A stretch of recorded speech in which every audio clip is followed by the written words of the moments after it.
Assalamualaikum warahmatullahi wabarakatuh. Perkenalkan, nama saya Hana Nurfaiza Jufri dengan NIM F 2019-01118.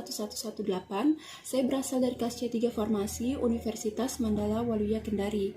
Nah, pada video kali ini saya akan membahas atau menjelaskan materi mengenai hubungan struktur aktivitas dari golongan obat antibiotik. Nah, golongan antibiotik itu kan dia ada banyak. Nah, di sini saya hanya akan menjelaskan dua golongan saja, yaitu golongan turunan cephalosporin dan golongan turunan amfenicol. Adapun yang pertama kali saya akan bahas itu dia mengenai golongan turunan cephalosporin. Sebelum kita masuk ke hubungan struktur aktivitas dari turunan cephalosporin ini, terlebih dahulu saya akan menjelaskan mengenai apa itu cephalosporin. Nah, cephalosporin dia ini merupakan suatu kelompok antibiotik yang banyak digunakan untuk mengobati infeksi yang disebabkan oleh bakteri.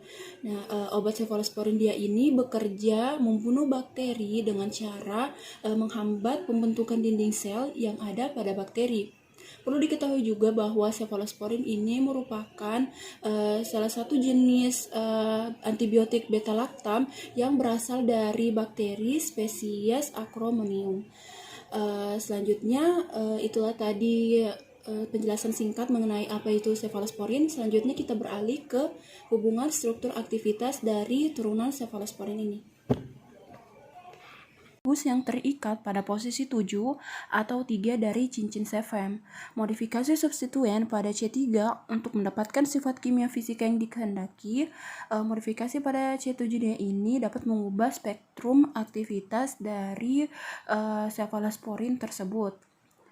Selanjutnya, yang kedua, adanya gugus pendorong elektron pada posisi 3, dia itu dapat meningkatkan resonansi enamin sehingga kereaktifan dari cincin beta-lactam terhadap sisi aktif pada substrat D-alanil D-alanin dalam biosintesis peptidoglikan meningkat. Akibatnya, aktivitas dari antibakterinya juga itu akan meningkat pula. Selanjutnya, aktivitas biologis yang ada pada cephalosporin itu dia sangat tergantung pada rantai samping yang terikat pada posisi 7 tersebut. Substitusi dari gugus metoksi yang ada pada posisi 7 seperti pada cefamisin dapat meningkatkan ketahanan dari ketahanan senyawa terhadap serangan beta-laktamase. Nah, pergantian isosterik dari atom S yang ada pada cincin dihidrotiazin dengan atom O akan menghasilkan oksacefamisin atau oksasefam. Turunan baru tersebut yang selanjutnya yang didapatkan melalui sintesis total akan menunjukkan spektrum antibakteri yang lebih luas. Nah, selanjutnya kita masuk ke turunan amfenicol. Nah, sebelum itu saya akan menjelaskan terlebih dahulu mengenai apa itu amfenicol. Baik, turunan amfenicol adalah antibiotika yang terdiri dari kloramfenicol dan senyawa sintetik analognya. Amfenicol ini merupakan senyawa bakteriostatik dengan spektrum luas, bersifat mudah larut dalam lemak sehingga mudah menembus ke dalam sel bakteri. Adapun mekanisme kerja dari amfenicol yaitu menghambat protein pada siklus pemanjangan rantai asam amino, yaitu dengan menghambat pembentukan yang ada pada ikatan peptida. Setelah itu akan menembus sel yang ada pada bakteri turunan tersebut. Amfenicol juga ini mengikat sepunit ribosom 50S secara terpulihkan sehingga dapat menghambat enzim peptidil transferase dan dapat mencegah penambahan asam amino pada rantai peptida. Akibat dari penghambatan ini terjadi juga hambatan pembentukan ikatan peptida dari biosintesis protein, dan hal ini juga dapat terjadi selama antibiotik tersebut terikat oleh ribosom yang ada pada amfenicol. Atau dengan kata lain, turunan amfenicol ini juga menghambat pemanjangan rantai peptida dan dapat menghambat pergerakan ribosom di sepanjang mRNA, di mana penghambatan juga ini bersifat stereospesifik atau hanya isomer D-trio saja yang aktif. Selanjutnya, turunan amfenikol juga ini menghambat sintesis protein dari mitokondria mamalia dikarenakan ada persamaan antara ribosom 70S dengan bakteri dan mamalia. Mungkin itu saja yang bisa saya jelaskan mengenai pengantar dari amfenikol. Selanjutnya kita akan masuk ke hubungan struktur aktivitas dari turunan amfenikol tersebut. Baik, adapun hubungan struktur aktivitas dari turunan amfenikol, yang pertama itu dapat dilihat pada modifikasi cincin benzen. Yang pertama, ron-nitrobenzen dapat diganti dengan bifenil, 4-brombifenil atau 4-metilbifenil tanpa kehilangan aktivitas aktif bakteri secara bermakna.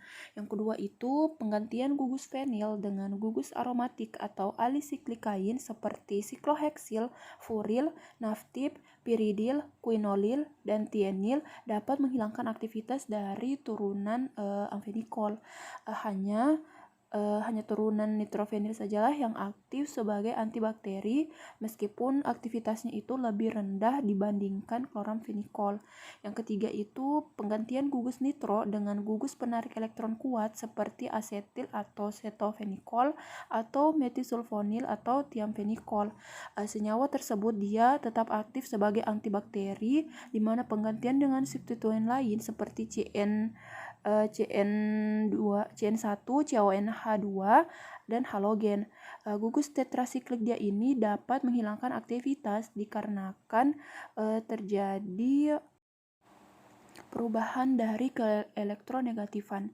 Adapun yang keempat itu pemindahan gugus nitro ke posisi orto atau meta dapat menurunkan aktivitas dari antibakteri amfenikol. Baik, selanjutnya bisa kalian lihat pada gambar di mana ini merupakan struktur umum dari turunan amfenikol. Pada rantai samping asil sangat penting untuk aktivitas antibakteri, di mana meskipun demikian pada rantai samping tersebut dapat dilakukan banyak substitusi, peningkatan ukuran rantai menyebabkan penurunan aktivitas. Adapun substitusi gugus dikloroasetil dengan gugus asidoasetil atau asidamfenikol dapat menghasilkan senyawa yang tetap aktif sebagai bakteri. Nah, stereokimia juga ini sangat berperan untuk aktivitas antibakteri. Dikarenakan kloramfenikol dia ini mempunyai 2 pusat kiral, maka dapat membentuk 4 isomer yaitu minus treo, positif treo, minus eritro, dan positif eritro. Nah, dari keempat isomer tersebut yang aktif sebagai antibakteri itu hanyalah isomer D- treo seperti yang saya jelaskan sebelumnya. Nah, selanjutnya kita masuk ke stereokimia dari kloramfenikol seperti yang kalian lihat keempat gambar di bawah ini. Ada D-treo, L+treo, L+eritro, dan D-eritro.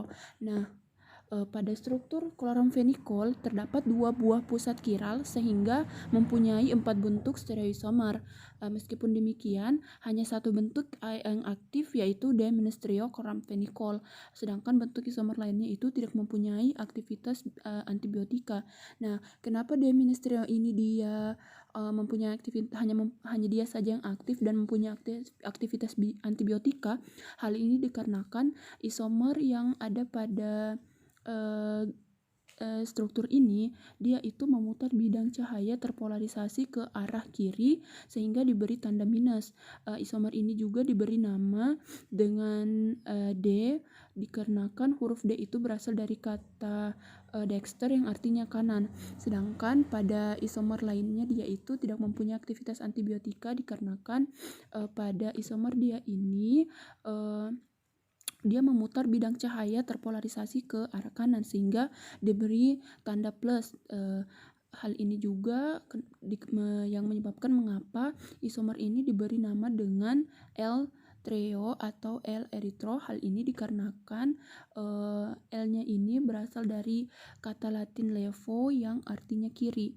Mungkin itu saja yang bisa saya jelaskan mengenai hubungan struktur aktivitas dari golongan obat antibiotika turunan cefalosporin dan turunan amfenikol.